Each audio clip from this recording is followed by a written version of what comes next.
Greetings and Nadi viewers. I'd like to thank every one of you who have really enjoyed one of these interviews with our masters and seeing that we are adding value to them or having an inspiration to extend their interest in music or the topics that we discuss. Thank you very much for contributing to the comments or discussing the topics with your friends and masters. Today we have a great interview, hopefully with Ustad Ali Osman Erdoğdular. Hi, Ali Osman. Hi, thank you for having me. Thank you very much for accepting the invite. Thank you. Yeah, as usual, this is our first interview with our guest. So we start with the beginnings. Yes, Ali Osman Erdoğdular, I am, and I'm a ney player, and my whole family is a musician, has a music tradition, and my father is a famous ney player, Ömer Erdoğdular. My brother Ahmet is a Turkish classical music singer, and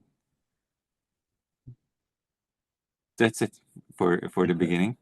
And I work for the Turkish National Radio in Istanbul for now since 2015. Yeah, and that's all. yeah. This is a quick introduction. We would like to go into the first encounter of music at home and the community and how it looked like. First encounter was like I was born into music since my father was teaching at home when I was a kid. And every once a week in the evenings on Fridays he was teaching at home when I was a kid. I don't even know when it was started because when I was here it was already there. So there was always music at home, and he was always practicing. My brothers was always practicing too, and that's why I can't say I first realized there is something called Turkish classical music. I can't say when, but I can say that my father started taught me music when I was something like 8 or 9 years old. He started teaching me, like sit down here and learn this ilahi by heart. So I can say that. Interesting. And how was the atmosphere like at home, at school, neighborhood, with respect to music? Totally different actually, because those years Turkish classical music was not very well known and not popular. The pop culture was growing in Turkey, and it's cool. People were not so aware of it, and outside world too. But the society we were living in, I mean the family, friends, they were mostly musicians, and if not musicians, they were interested in music. They were good listeners. I mean, so it affected me. Can you mention some of the musician friends back then? Back then, İhsan Özgen, we used to see him a lot, and especially for rehearsals, they used to come our apartment, or we used to go their apartment. As a whole family, sometimes we visited them, and they came to us. Necdet Yaşar, I should mention him, because my father used to work with him as well. And Niyazi Sayın, of course. He didn't come home much because he was like a grandfather to us. We were going to him to visit. Yes. And who else? there are lots of people. Kani Karaca Mm, used to come home when I was kid. I saw him mhm, because he died when I was kid. It was, mm, I think it was 2002 or 3. I'm not sure the date. mhm. Yeah. And many people like this. So how the influences start actually, if you see these masters, musicians, and they are polymath actually, like Niazi Sahin doing Ibro, doing many other Yeah, things. the stars. Yeah, these guys, I mean, these great masters, for sure they have influences in you as a little kid. Like maybe you ask yourself, maybe I need to Actually, be like this or like that, right? I wasn't aware the influence when I was kid, but Mm-hmm. uh, when I grew up, I realized that it affected whole my life. And Mm, first of all, I wasn't interested in music too much because it mm. was like something that has to be in your life to me. Natural, part And of nature. yeah, it was part of nature, yes, like Yeah. eating and drinking. Mm-hmm. But then when people came from abroad, other countries, home, Mm-hmm. I Yeah. realized that there's something more serious going on when I was like 13 or 14. Then I started seriously Mm. studying music, actually. It- Before Was that, that was that a reaction? Seeing people made you serious or something else? it was more like realizing something. Ah, okay. Yes. Okay. So for sure, before your father uh, started teaching you, Uh-huh. okay, you have learned a lot by nature, right? You have Yeah, learned a by lot nature, because he before was sitting teaching down my and my speaking. brother Ahmed, Yeah. and he was practicing at home like for Mm, hours mm, that I can't say. And while he was learning, uh, I learned also mhm, many things. mm, Especially, I learned how to learn music and how to practice it. I think mm. that's the most important part. Exactly. Uh, I was one step ahead of the other starters when I started Mm, music. mm. So I was quite lucky. I can't uh, ignore that. Yeah. Can you please elaborate on this point? Learning how to learn and how to practice. Learning how to practice is quite important because uh, if you practice in a way that doesn't help you to learn, you Mhm, can make many repeats and mhm, learn nothing.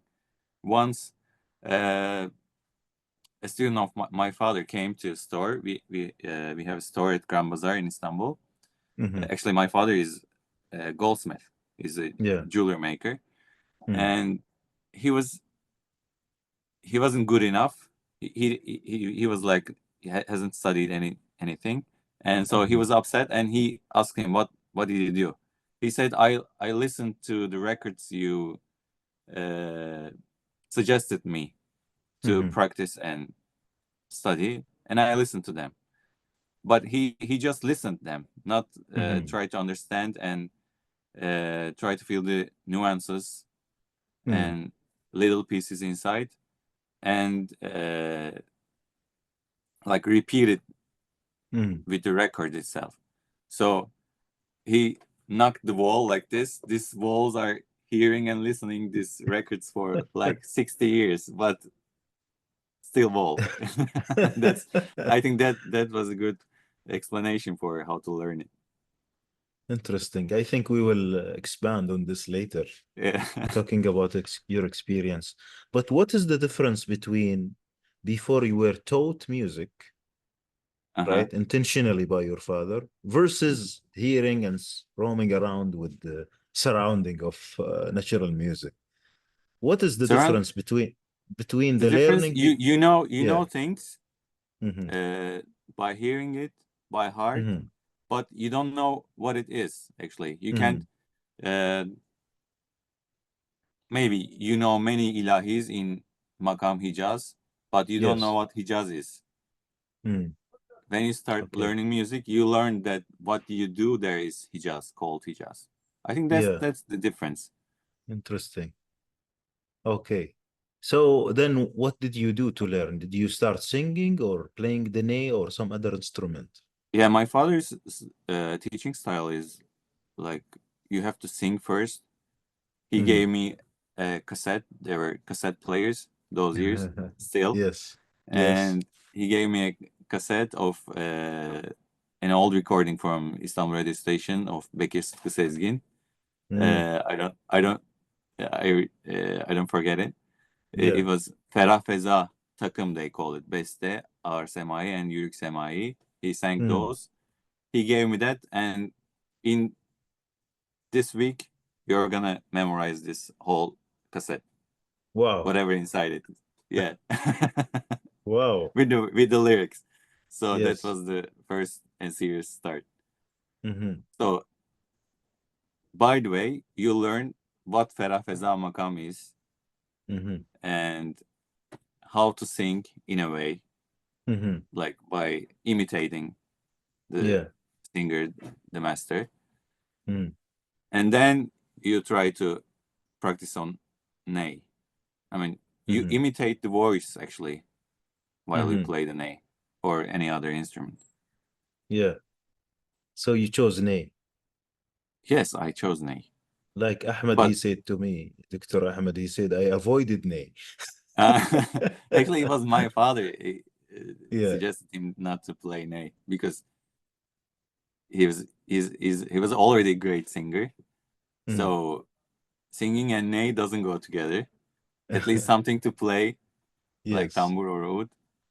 And he's a very good tambur player now. Yes. Greetings to Ahmed. So yeah, now when you took that cassette, for example, and maybe you didn't start playing ney yet, or did you? I was also playing ney, but the first thing was on ney. You make very weak sound. Yes. I was playing ney even when I was like 8 or 9. I could play ilahis, etc.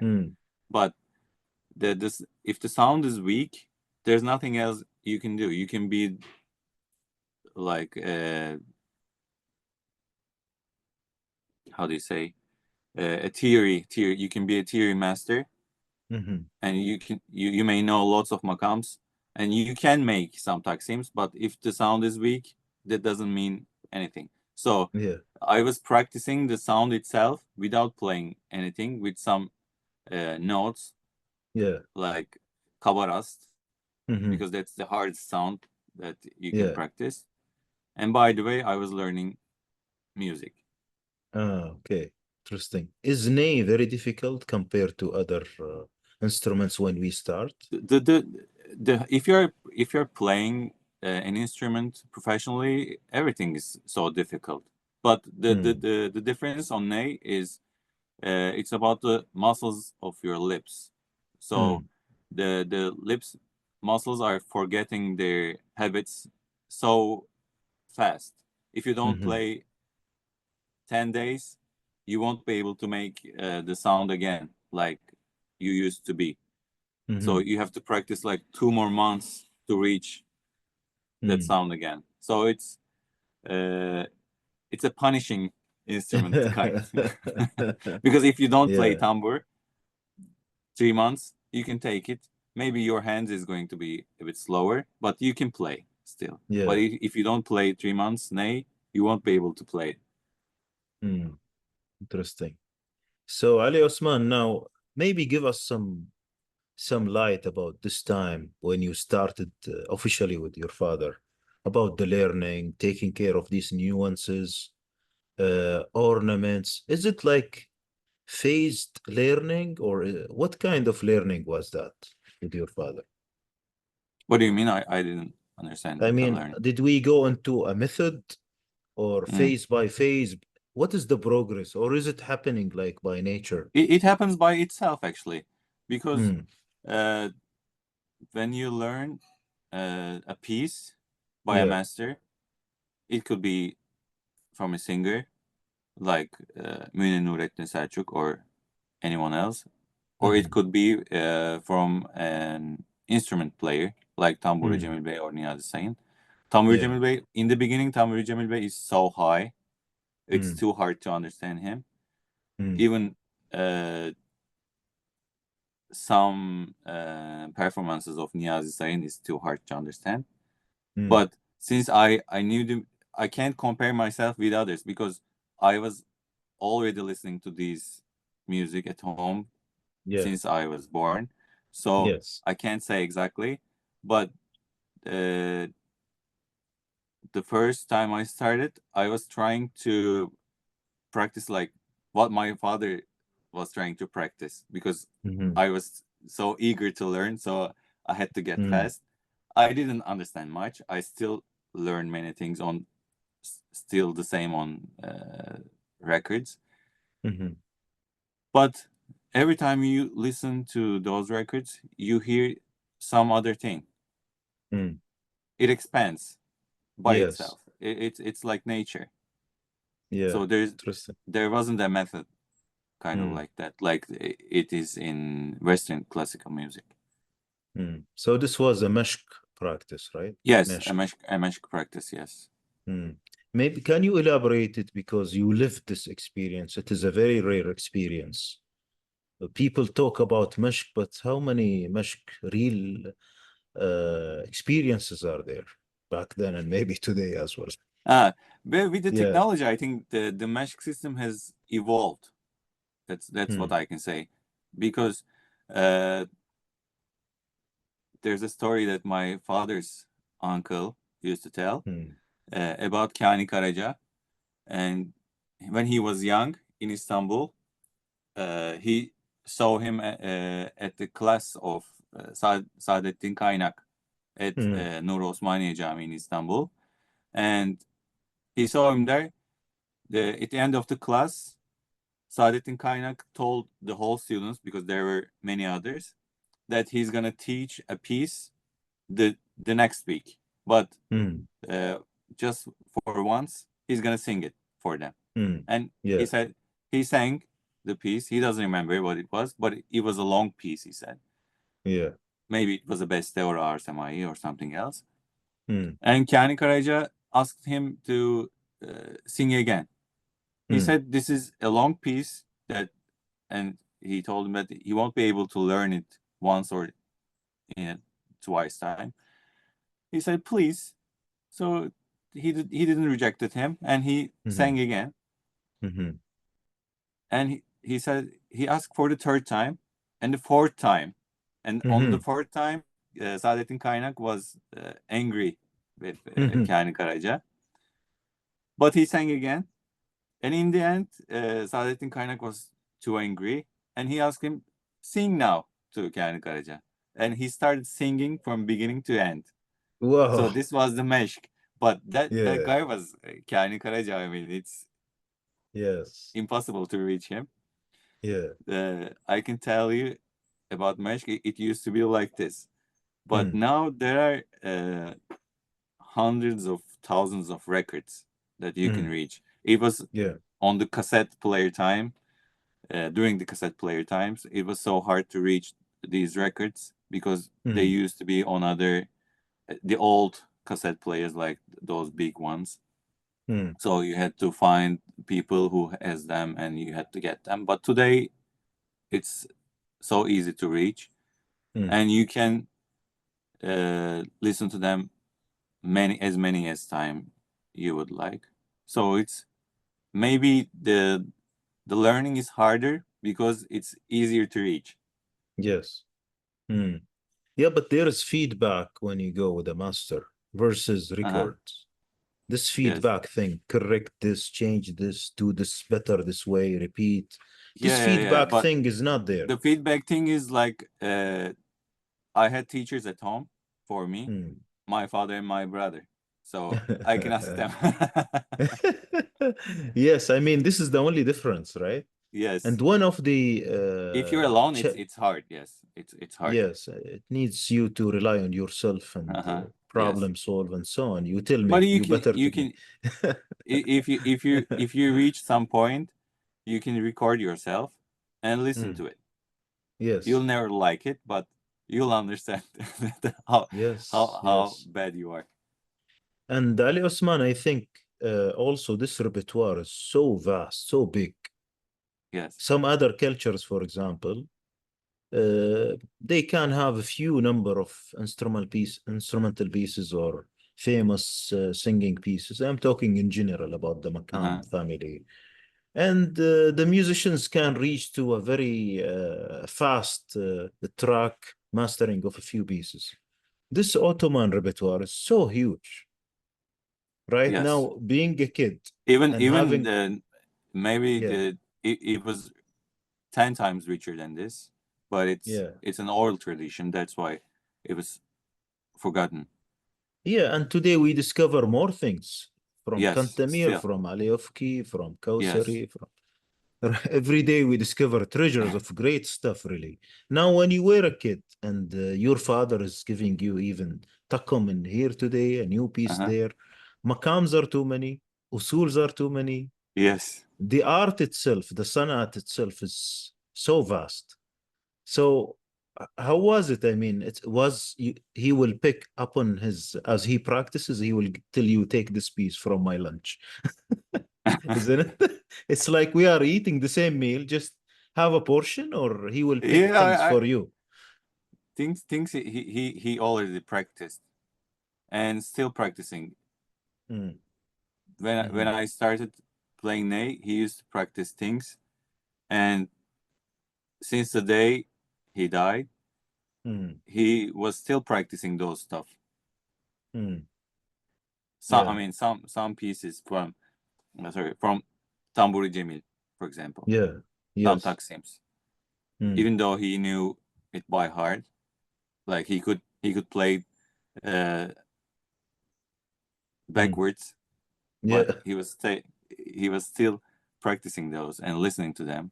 And each time he was listening, it was like the first time to him. He was so excited and eager to do something on Turkish music. Interesting. He had really a great impact on many students. And, yeah, all around the world. Yeah, he needs a special episodes on him actually, with several people to just show to those who doesn't know Master Omar how he did and what he contributed to this music and to students and their lives. But this may be another subject one day. Yes. So let's continue on the timeline where you started learning officially with this new interest. Going forward, how did it go? Like, tell us in phases. Then what happened? We were so close with Necati Çelik when I was a kid, and 2 or 3 times we saw each other every week. So once he gave me a lauta because I was kid, and he said I wasn't able to reach oud very well. So he said, maybe you should start oud, but before that you can try to practice on this. But I didn't like playing lauta or oud very much. I played a bit, but then when I realized there is a great master at home, I wanted to play ney since I can reach him anytime I want. But I didn't realize that it was so hard to practice when he was nearby you all the time. It was hard to practice because he was a generous person as a teacher, but he was quite tough. Yes, he's a great master. Yes. So, yes, wonderful. And you told me you were frictioning with Nejdat Yashar, with all these. You have seen them and met with them. So, what was it if it was not ney and the other instruments you mentioned? Did you think about singing? Kemençe. It would be Kemençe, I think, yes.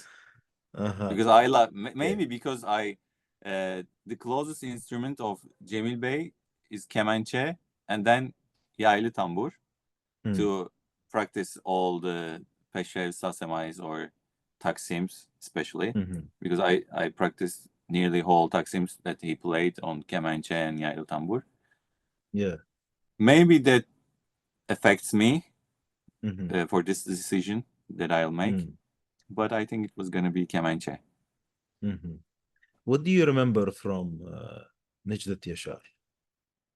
Necdet Yaşar, lots of smiley memories because he used to like jokes and he had lots of stories from Antep, where he's from. And he was a good person. What did he say about singing and Tavır? You told me this anecdote. Yes, this thing that I told you before. Yeah. It's actually not his thing, but it was my father's saying that he was telling all the students who says like, Master, we don't have a good voice to sing. How we're gonna sing with this voice? He used to tell about Necdet Yaşar. Necdet Yaşar didn't have a nice voice, but he had a very good tavır on singing, and he used to sing very well. He was able to sing very well. To be able to play well, you need to sing well. It was his motto. Actually, Niyazi Sayın's motto was this as well, but Niyazi Sayın has a great voice. Yeah. Yes. I don't recall I heard him singing. There are some, but I don't think they're online. I didn't hear. Okay. Okay, great. And maybe in some other occasion you tell us about some of the anecdotes with these masters. Yes. If we had a chance, yes. Then what happened next in your learning experience, like becoming a musician and so on from that time going on? From that time, nothing much than this, but then I started assisting my father at seminars, first in Crete. Yeah. And then I went to Crete maybe 2, 3, or 4 times, I'm not sure, with him.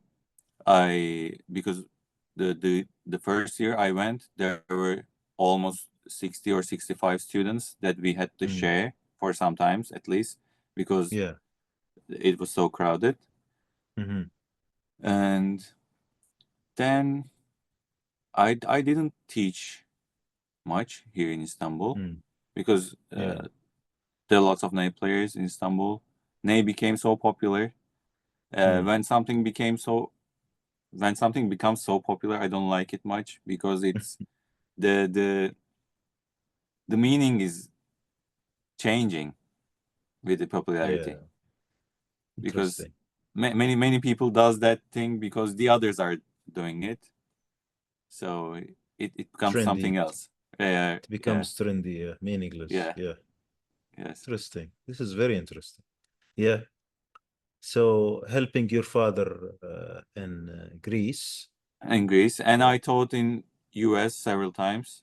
When I went to visit my brother, we arranged things. Then concerts, and I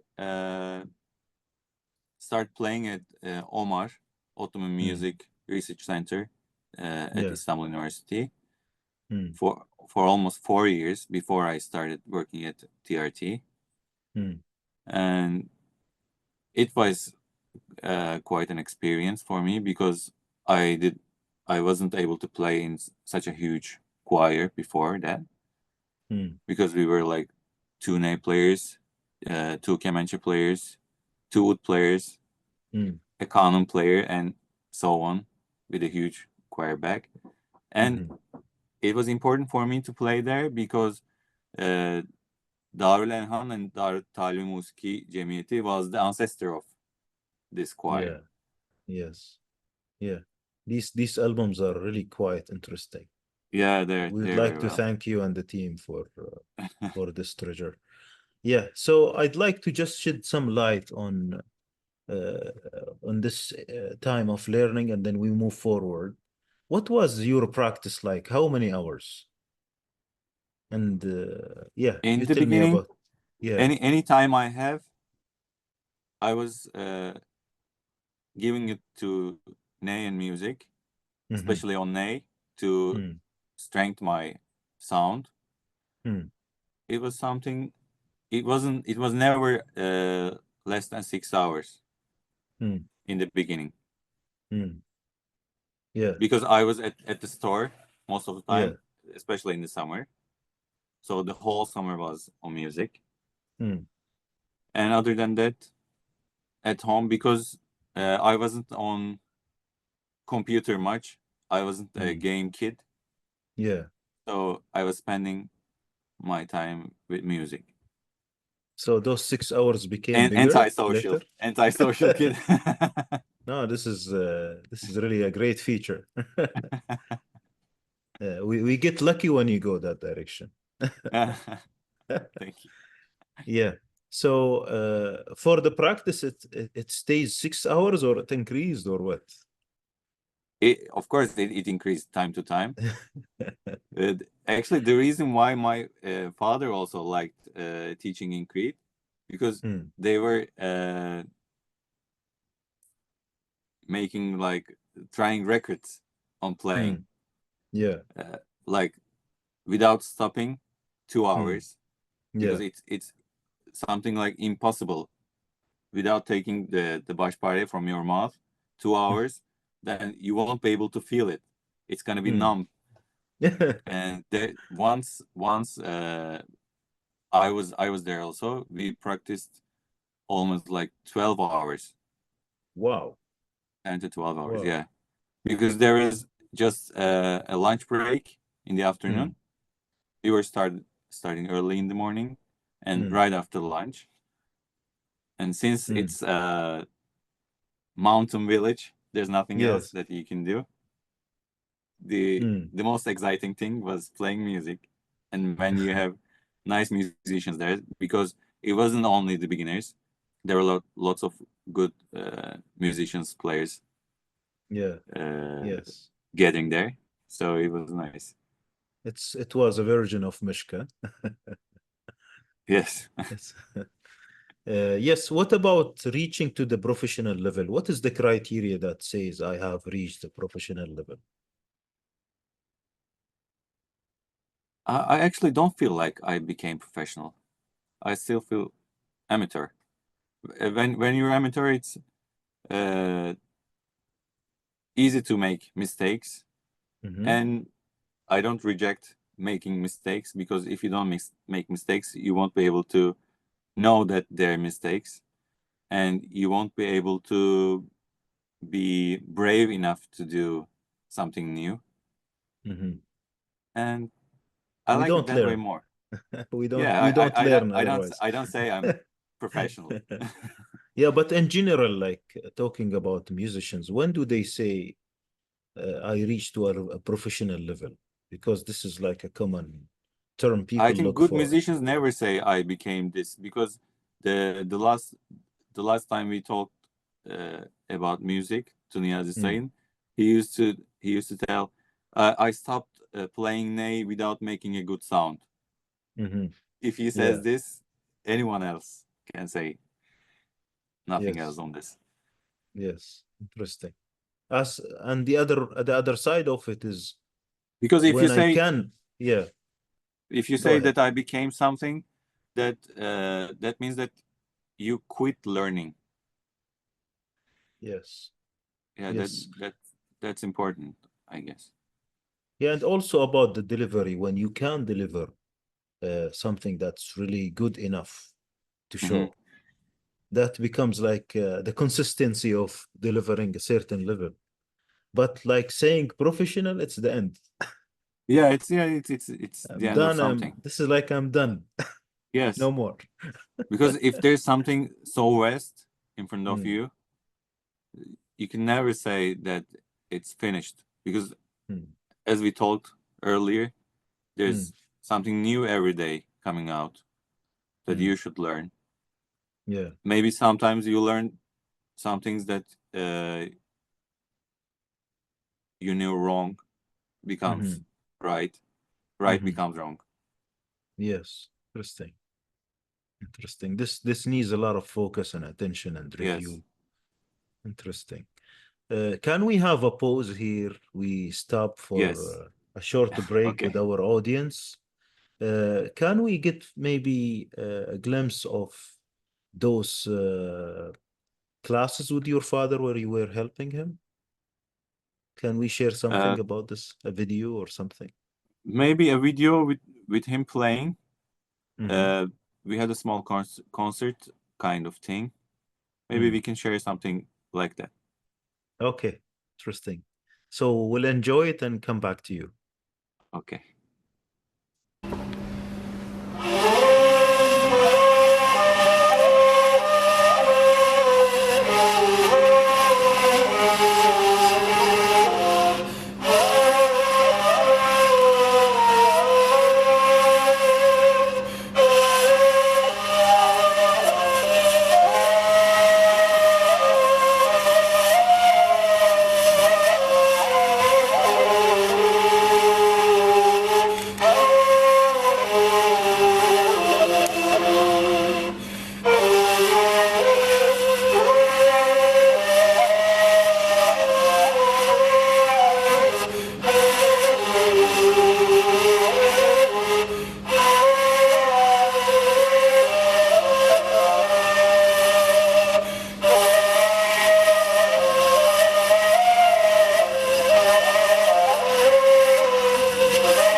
thank you very much for sharing that with us.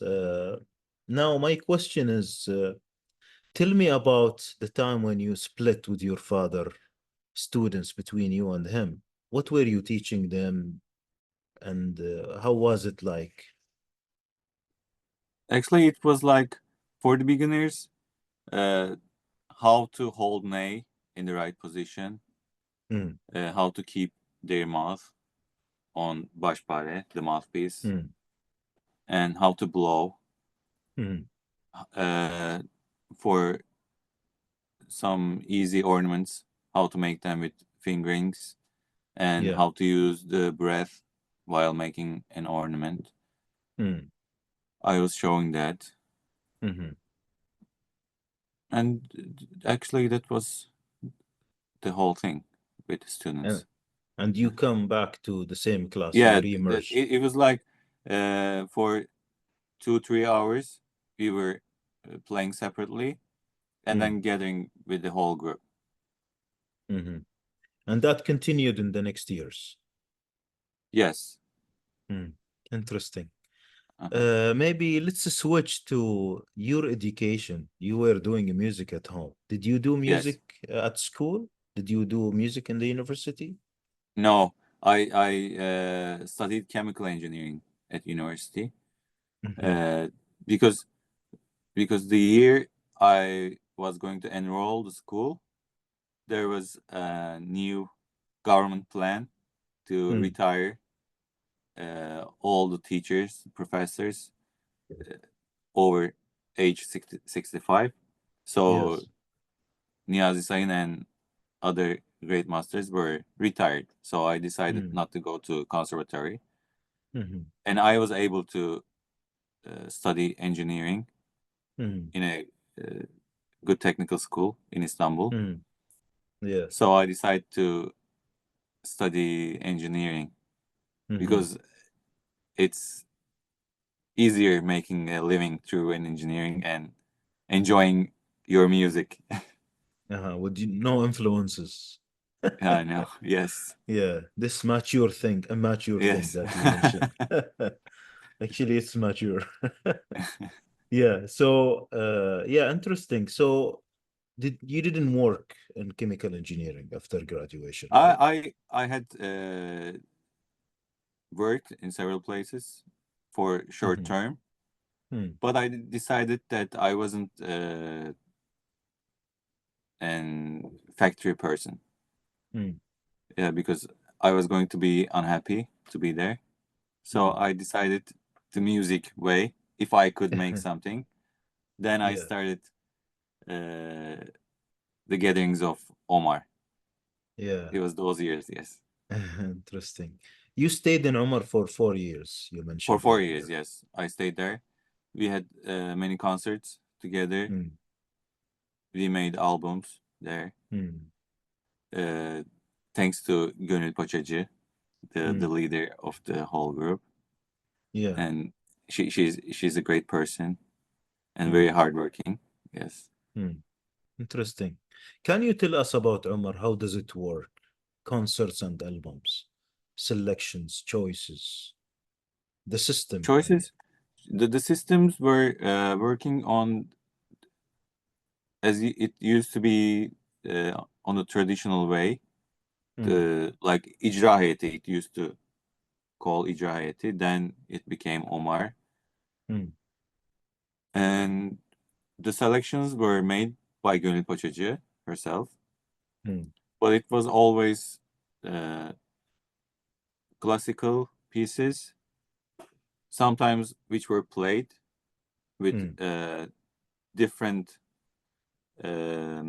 how do you say it, versions, with different mm, versions mm, of notations, mm, and mostly based on the versions of uh, Istanbul Conservatory notations that were checked by Ali Rıfat Çağatay and Mesut Cemil and so on, the mm. great masters Yeah. of the school. And sometimes the new foundings she Mm, were bringing from Kantemir mm, and Ali Ufki. mm. and we were having many rehearsals, mostly concerts in Istanbul and other cities. Mhm. And it went like this. Interesting. This is very interesting. Talking about versions, if you allow me to tangent a bit here, this is very interesting. Uh-huh. There are It like, yeah, go ahead. I think it comes from the Tavır, because something that I can tell you about a story with my brother and Niyazi Sayın. When I was that they were telling, because I weren't there. They were making a notation of a song that they didn't know and they didn't hear from somewhere else. And first time Niyazi Sayın sang and they recorded, and he came home and he put them on scores. The next week when they went back, he sang differently, and he said, this is wrong notation. And the next week it was different. But these differences are not like huge differences. These are like some simple and small ornament differences, but it changes the whole piece itself. Yeah. This is the version. I mean, the skeleton of the piece doesn't change, but ornaments are changing. I think this is coming from the high musicality of the musician. Yes. Yeah, this is very interesting. But my question, Ustad, also, the majority of the notation in the repertoire are pretty standard. You see 10 notations, they are exactly the same, almost. Very small nuances there. Yes. But there are cases. I'll give you two examples. For example, the Siga of Osman Bey, or the Siga Bashraf of Karabatak of Hazar Aga. It's extremely different from the standard. The standard is something, Jamil Bey is something else. Totally different melodies. How does this happen with seeing everything like a standard except for... I think the understanding has been changed, because if you read some articles of Jamil Bey himself, he says each teslim should be played as the hane that you played before the teslim. So if you I think you already realized that each teslim he plays differently, and he says sometimes it needs to be played smooth, the whole scores like combined to each other. Sometimes it should be played separate by separate, note by note. And I think the understanding has been changed. It was quite free if we compare it to this day.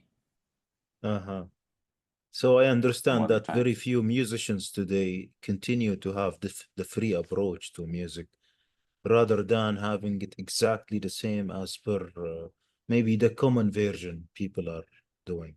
Maybe people are afraid of the comments, because if they play something else, then they would say they wouldn't, maybe some people wouldn't realize that he played in a different way, and they would say he played wrong. I don't know. Interesting. This Yeah, could I be mean, something. talking about Jamil Bey, we see him even in those 3 minutes and 15 second gramophones. He's doing all sorts of changes, putting a taksim in the middle of a bashraf, maybe repeating some hanas different from the form that people get used to. For example, the especially yeah. For example, if you hear his first records and the last records, you will see the huge gap between. I think that's why he made so many Taş Plak records. Interesting. So after Omar, what happened? After Omar, there was this TRT exams for National Radio players and singers. Yeah. So I was enrolled and I got the exam and I started playing in İstanbul Radyosu. Yeah. So can you describe? It's another school for me because the first school we could call Omar since it has a huge tradition and I have my like spiritual connections to that institution since Saadettin Kaynak used to be there, Hafız Kemal used to be there, and also Münir Nurettin Selçuk. Then İstanbul Radyosu was something huge because that's the top place you could be because Mesut Cemil, Niyazi Sayın, Necdet Yaşar, and many others like Yorgo Bacanos played there, and you were sitting on the same seats and playing. Yeah. It's still hard to play there. Interesting. But we continue the tradition, right? Those takums and fossils and the records, we continue similar to the 50s. It's not so similar to 50s. It used to be like the whole things. They also played modern songs those years too, but they had classical records as well. Today it's not so many classical pieces are played in radio station since the time has changed because people are getting bored with long pieces. I mean, if you have to know music to understand and enjoy it. Yeah. Yes. For classical pieces, if you don't know music, that doesn't make too much sense. I mean, if you're not specialized on other branch of music like classical music or jazz or something else, you have to know music to enjoy it. Interesting. Also, the technology has changed. The way they were recording back then versus what Tarata is doing today. Of course, today it's so much easier. So much easier. Yeah. And you can make so many changes. We don't use those technique stuff much at radio station. It's more like the old times. But some private studios, you can make anything you want. Yeah. Interesting. We will listen to, I think, one of your taqsims. Okay. Maybe you choose us something. But I think the technology, just to mention this as a closing point here, the technology has also changed from the way we record to the way that we disseminate or broadcast our pieces. That doesn't have to be live, like people has to go to the radio and listen to it now. We have the recorded, we have the podcast channel of Tarata, we have the maybe other channels, too many channels, like accessibility, there are too many channels. reachability. Yeah, they're quite distracting actually. Maybe that's why it became like the fast consuming product, music as well. Yeah, but the good thing is that you guys continue to describe the pieces, like saying what maqam, who is singing, who's playing what is the usul. Yeah, tradition goes on, yes. Yeah, this is really great, and this is adding to the records together with the other components of Divan Maqam, other communities. I mean, this is a lively thing, very lively thing. Collection is enlarging. Enlarging, yes. So maybe we take a break now with our viewers and listeners and take a taqsim from your own. Okay, let's hear it. Which one would you like to choose? There's a Hüzzam taqsim that I like. Maybe we can listen to that. Interesting. And what ney are you playing in that taqsim? Kız ney, because this is from a concert on TV that we played first years of my enrollment in İstanbul Radyosu. with Hasan Esen conducting the choir. Okay, interesting. We'll listen to it then and enjoy. Okay.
So, Ustad Ali Osman, can you tell me about the effective practice for this kind of music? What is an effective practice from your experience, from what you have seen so far? I can tell you about myself. I don't know how other people are doing it because I think it depends on the person, because learning is something quite more personal in like in any profession. What I do is I take a taksim, for example, from Niyazi Sayın or Cemil Bey.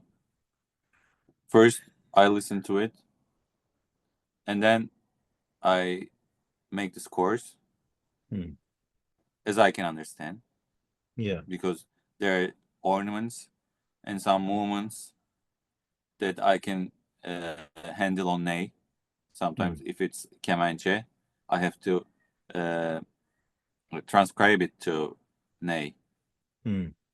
Sometimes I change it a bit. And I practice it piece by piece, like several notes, by repeating it. Yeah. Then I record myself in the end, and I see what's wrong. Sometimes it's too harsh or hard, too strong.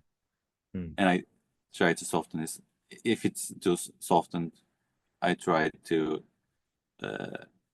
like enhance notes, and that's how I practice for my technique.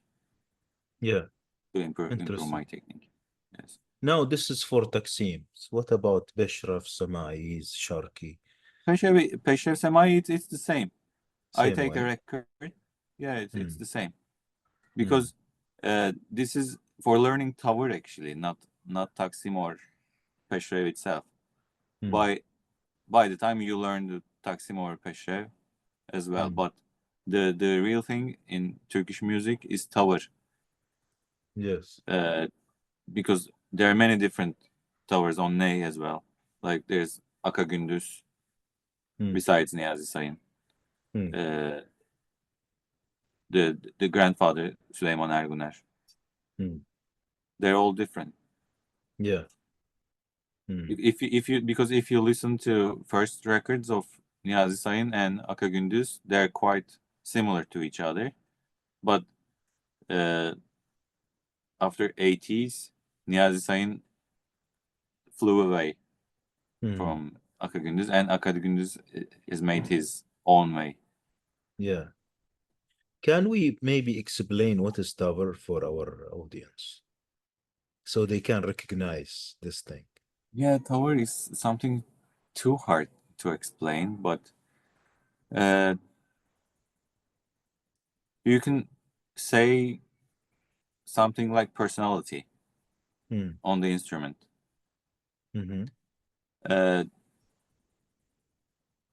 You can even say for an object. Yeah. When an architect describes an object, it says it has a personality. Because you can have many many vases or many glasses. They could be factory designs, and they could be all the same. But if a master makes it himself by hand, it's something else. It becomes art. So in the music as well, you can be a virtuoso, a great professional, but if you don't have a tower or a tradition, then it's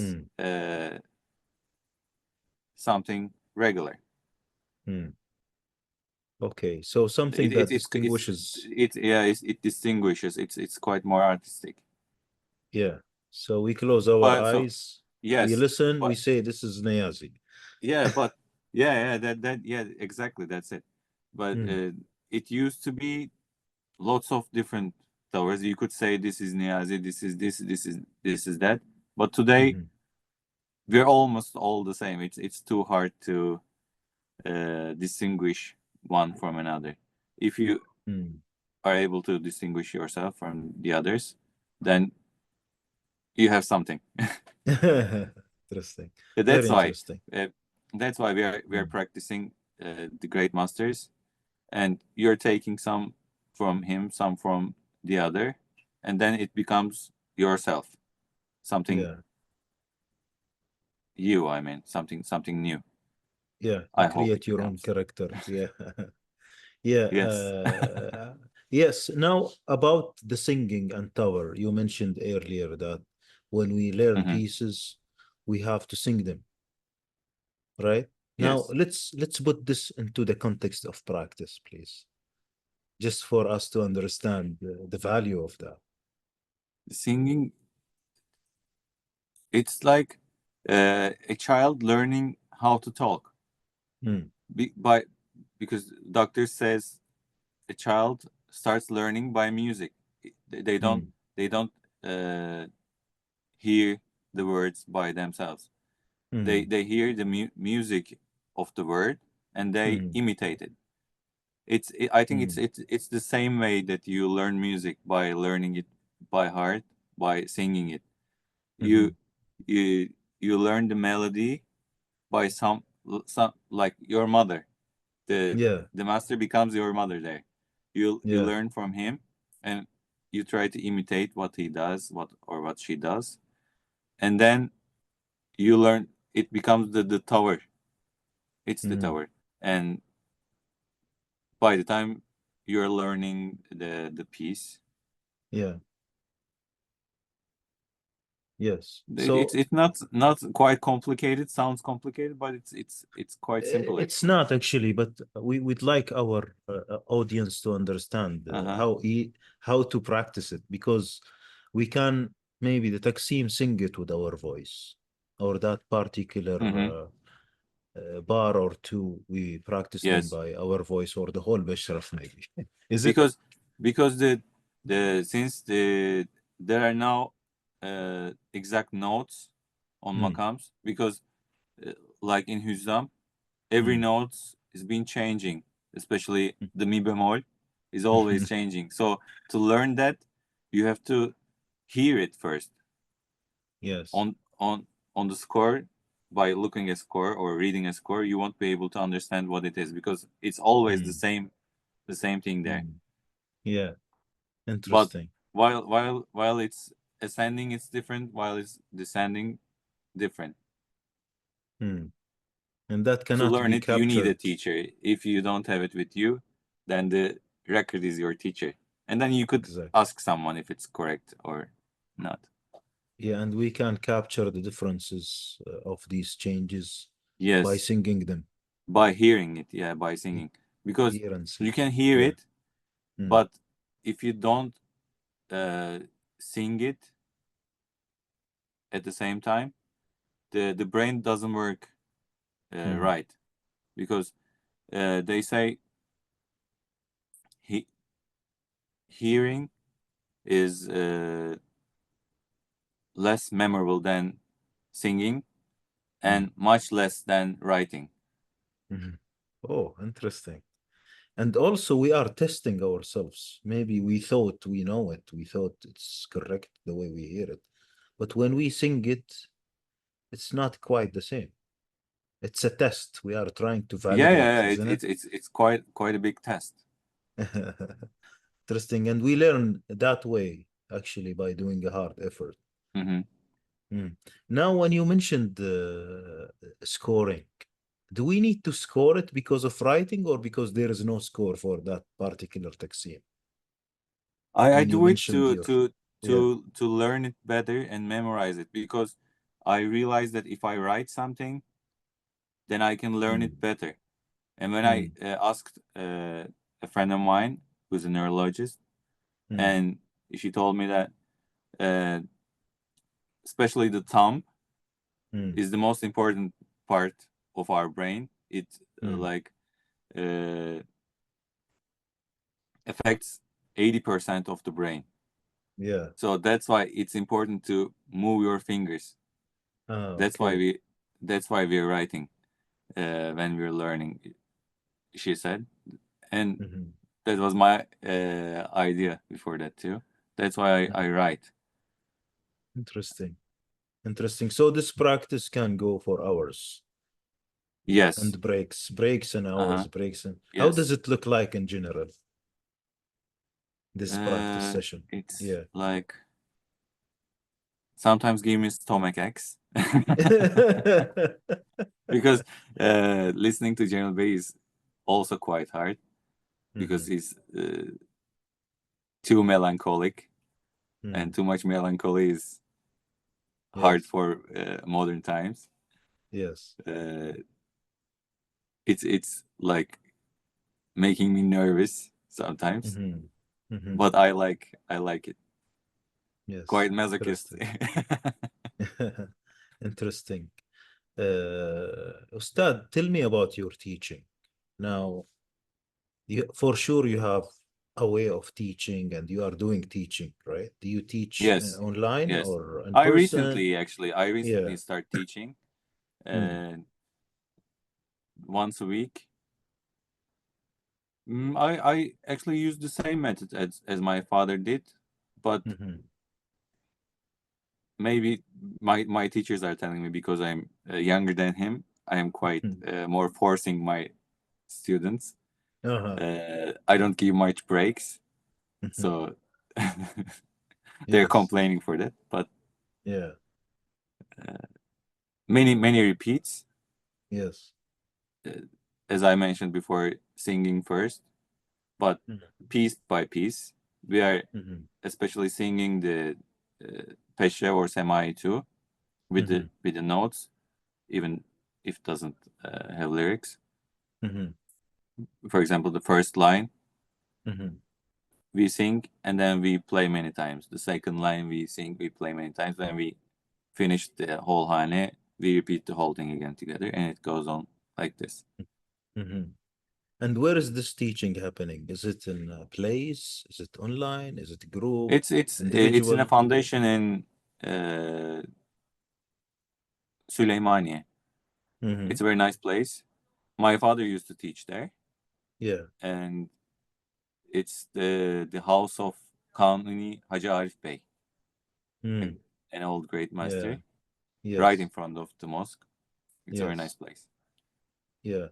And it's a group lesson, like the same Yeah, it's setup a of group lesson, yes. Mhm. From every level, some good players to Mhm. beginners. Yeah, interesting. And that happens when? Every Saturday. Like noon time, In afternoon, the afternoon, every no, Saturday, yes. in the afternoon. Okay, great, wonderful. Hopefully we can see you there. Yeah, hopefully. Yeah, If you come to Istanbul. yes. Interesting. And do you teach online or you have No, online lessons? I don't like online teaching much because I don't like the feeling through the screen. When during the Corona times, it was okay because there is no other choice. But if there's a Yeah. choice, I prefer to be face to face. Mm. I sometimes have friends and some students who Mhm. lives overseas or abroad, but if they're in the city, I mean, there's no need Yeah, for screen classes. yeah. I like it. Interesting. Can I ask you what is the music today compared to music in your childhood time or maybe the gramophone time? What is the difference? The difference is uh, today in modern times we have too many distractions. Mm. Like there's the first TV came and then computers, and then computers dropped into our hands by Mhm.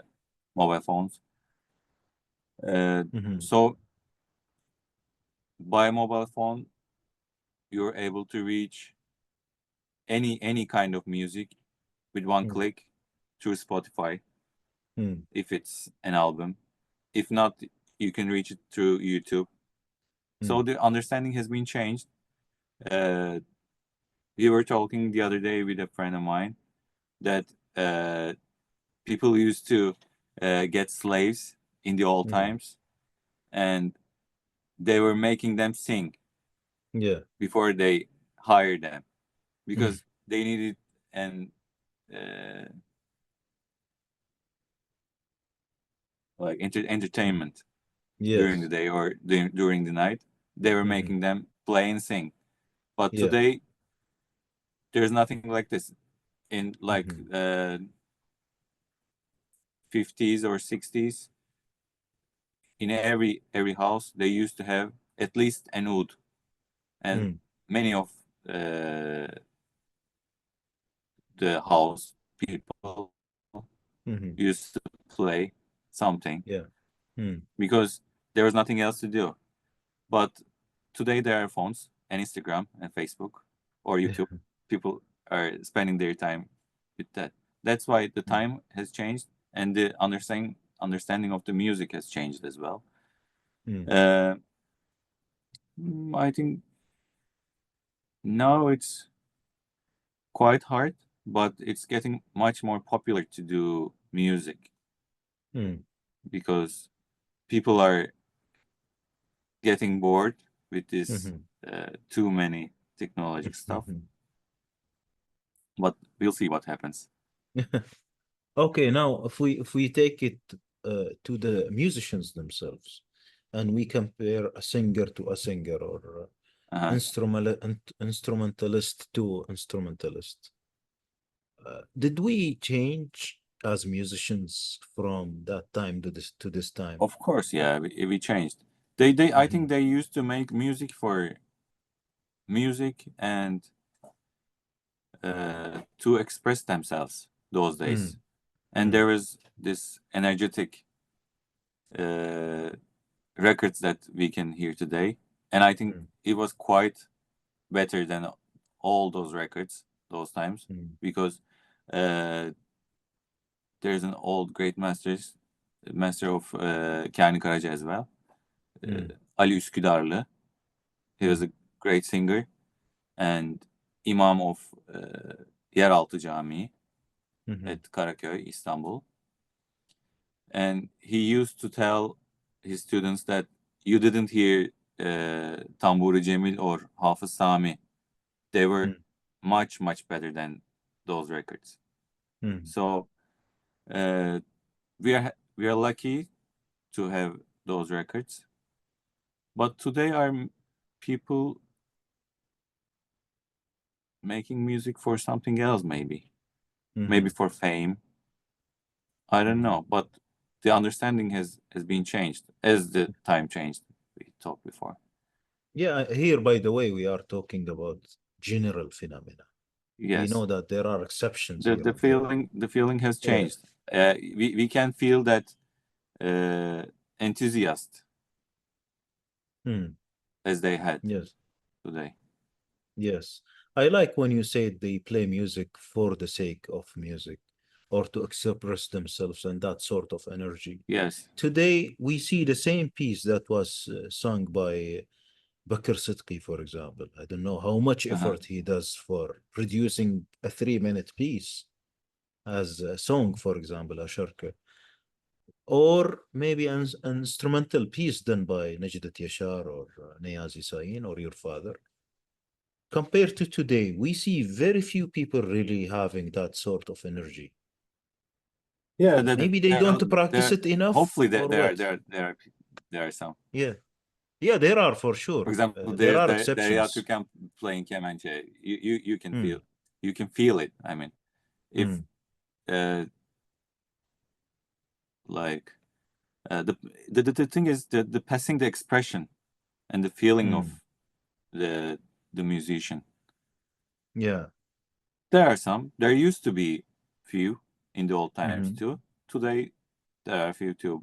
I think nothing has much changed, but today it's much more crowded than the old days, and cities are getting bigger and bigger. Exactly. So the understanding has been changing. Exactly. And then maybe by then they were more focused and they put more energy and more effort, to produce a final product in the way it's polished, right? Nowadays, as you say, there are too many, and for sure there are exceptions who continue to do the same thing. Yes. and this is what we need to listen to. It's not a matter of playing a piece because it's a known piece and I want to hear it from 10 people or 100,000 people. We need to hear it from... They didn't care much, maybe, yes. Yeah, I mean, this is really very important to mention. But today life is hard. I mean, if you compare it to old times, life is much harder. Even to the last 30 years. Yes, exactly. This is very important, and it is impacting the way we approach music, the way we produce music, and why we do, right? Yes. Interesting. You mentioned your work with Omar, with Tarata, Red Yusuf, and albums, anything? Albums, we prepared with my brother last year, but hasn't published yet. And with Omar, we made some albums. And that's it. I didn't do myself anything yet. I hope I will do someday. We need to see more of your music published, really. Yeah. Also about group playing and concerts and so on, like other than these things. Can you highlight like such participations and group playing? Group playing, it's not like concerts, but gathering with friends and playing to me. And other than that, I played with my father and my brother many times, especially in US and France. The 2 years ago, we taught in France with my brother, and we had a big tour in 4 cities, including Paris. And we taught at Les Ondes de Culture du Monde together. I taught Ney, and he taught Ottoman classical singing. It was a quite interesting experience because I had some trombone players, contrabass player, and even an accordion player in my class, because it was more traditional Turkish music than Ney playing class. It was a nice experience for me. It was the first, actually, with trombones and other Western classical instruments, but it was nice, and in the end it has a good result with them. Interesting.